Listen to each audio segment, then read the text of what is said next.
కృష్ణా జిల్లాలో పలు అభివృద్ధి ప్రారంభోత్సవ కార్యక్రమాల్లో కూటమి నాయకులు శాసనసభ్యులు కాగిత కృష్ణప్రసాద్ ఎంపీ బాలశౌరి పాల్గొన్నారు. ఈ సందర్భంగా పార్లమెంట్ సభ్యులు మాట్లాడుతూ నియోజకవర్గాల్లో నీటి కొరత అతి తీవ్రత ప్రాంతాల్లో తాత్కాలికంగా ఈ మైక్రోబ్ ఫిల్టర్లు ఏర్పాటు చేయడం జరిగిందని అన్నారు. గోదావరి జలాల నుంచి ఉమ్మడి జిల్లా లైలా కృష్ణా తీర ప్రాంతాలకు పూర్తిగా నీరు అందించేందుకు గాను చంద్రబాబు పవన్ కళ్యాణ్ దృష్టికి తీసుకువెళ్లామని అన్నారు.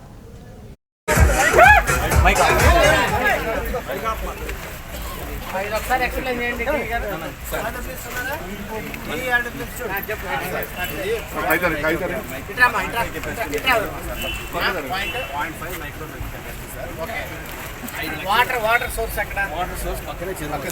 ఓకే, ఆ చెరువులో నుంచి రా వాటర్ మనం కలెక్ట్ చేసుకుని రెండు ఫిల్టర్స్ ఉంటాయి.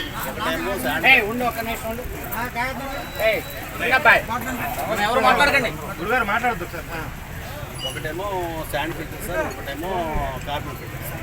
ఫస్ట్ వాటర్ శాండ్ ఫిల్టర్లో కలెక్ట్ అయ్యి అక్కడ వాటర్ ఫిల్టర్ అయ్యి కోయాగ్యులెంట్స్లో మిక్స్ చేసుకుని ఇంప్యూరిటీస్ అన్నీ పోయిన తర్వాత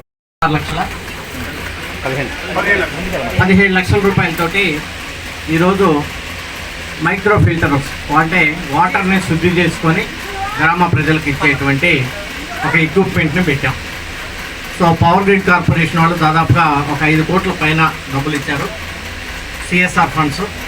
అవన్నీ అక్కడక్కడ ఏ గ్రామంలో అయితే సమస్యలు ఉన్నాయో ఆ గ్రామాలన్నింటిలో కూడా ఆ గ్రామం యొక్క జనాభా కెపాసిటీని బట్టి మరి మైక్రో ఫిల్టర్లు ఇవ్వటం జరిగింది.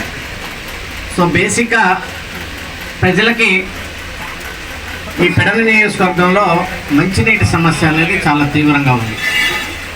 నేను ఈ విషయాన్ని ఉప ముఖ్యమంత్రి పవన్ కళ్యాణ్ గారితో చెప్పాం, చంద్రబాబు నాయుడు గారితో కూడా చెప్పాం.